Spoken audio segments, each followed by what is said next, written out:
एक बूढ़ी माँ की दर्द भरी कहानी। 3 साल हो चुके थे बेटे को अपना घर छोड़कर विदेश में बसे हुए। इन 3 सालों में बूढ़ी माँ और ज्यादा बूढ़ी हो गई थी। 75 वर्ष की उम्र में सुलोचना देवी की याददाश्त काफी कमजोर होती जा रही थी। उन्हें रोजमर्रा की चीजें याद ना रहती, लेकिन जो उन्हें हमेशा याद रहता वह था उनका बेटा। दिन हो या रात, एक पल भी ऐसा ना होता जब उन्हें अपने बेटे की याद ना आती। दूसरी तरफ बेटा था जो साल भर में एक आध बार अपने माँ को फोन कर लिया करता और 1-2 मिनट से ज्यादा बातें भी ना किया करता। फिर भी यह बूढ़ी माँ टकटकी लगाए अपने बेटे का इंतजार करती रहती। एक दिन बेटे का विदेश से फोन आया। हेलो, सुन रही हो ना माँ?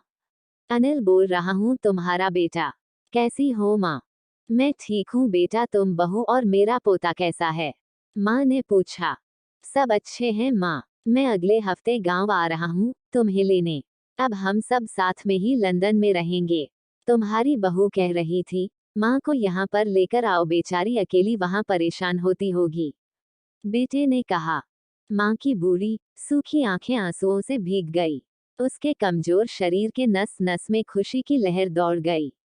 बेटे और बहू का अपने प्रति प्रेम देखकर माँ का मन खुशी से भर आया। बेटे ने आगे कहा, तैयार रहना माँ, मेरी ज्यादा दिन की छुट्टियां नहीं है। जिससे जितने पैसे लेने हैं लेकर रखना, तब तक मैं प्रॉपर्टी डीलर से बात कर लेता हूँ। घर के लिए? घर के लिए? माँ ने पूछा। हाँ माँ, गांव का घर हमें बेच देना पड़ेगा। अब हम साथ में ही रहने वाले हैं तो वहाँ पर घर रखने का कोई मतलब नहीं है, बेटे ने कहा।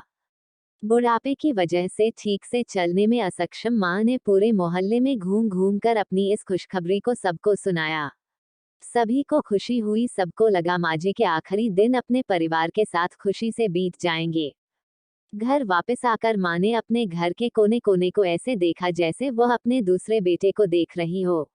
देखे भी क्यों ना, उस घर को अपने बेटे से कम थोड़ी समझा था। अपने पति के साथ 40 साल यही तो बिताए थे, लेकिन अब मजबूर थी। बुढ़ापे के आखिरी साल बेटे और बहू के साथ बिताना चाहती थी। दिल पर पत्थर रखकर घर बेचने के लिए माँ तैयार हो गई। आनन फानन में बेटे ने घर को आधे दामों पर बेच दिया। माँ ने ज्यादा नहीं, लेकिन जिन चीजों से दिल लगा था उन चीजों को समेटा और बेटे के साथ टैक्सी में बैठकर एयरपोर्ट के लिए चली गई। एयरपोर्ट पर आकर बेटे ने माँ से कहा, माँ तुम यहाँ बेंच पर बैठो, मैं सामान और बोर्डिंग पास की जांच करा कर आता हूँ। वहाँ वक्त लगता है और खड़ा रहना पड़ता है, तुम्हें तकलीफ होगी। तुम यही आराम करो, मैं यूं गया और यूं आया। माँ बेंच पर बैठ गई और बेटा अंदर चला गया। काफी समय हो गया, बेटा वापस नहीं लौटा। माँ सोचने लगी, ज्यादा भीड़ होगी इसलिए देर लग रही होगी। उद्धरण चिन्ह। अंधेरा होने को आया, अब तो लोगों की चहलकदमी भी कम होने लगी। माँ को अब चिंता होने लगी। एक कर्मचारी ने आकर पूछा, किससे मिलना है माँ जी आपको? यहाँ पर क्यों बैठी हो?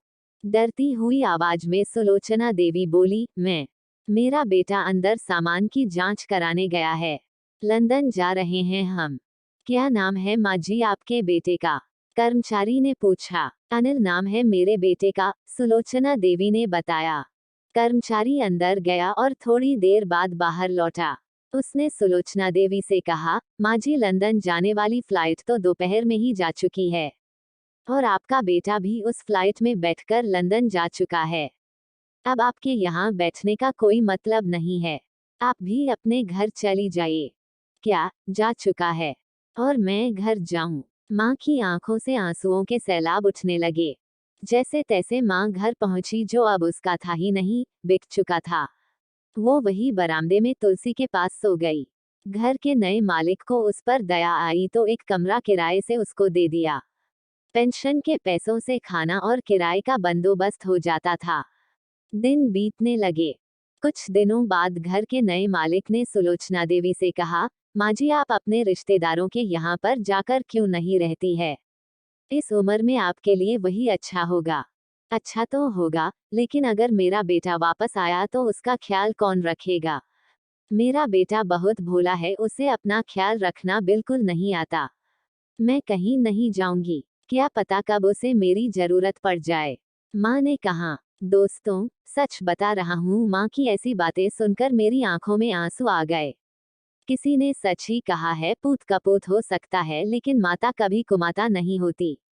दोस्तों, आप सभी से हाथ जोड़कर विनती करता हूँ, अपने माता पिता की जितनी हो सके सेवा करना।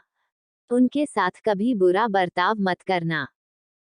आपको ये कहानी पसंद आई हो तो लाइक, शेयर, सब्सक्राइब और कमेंट जरूर करें। धन्यवाद।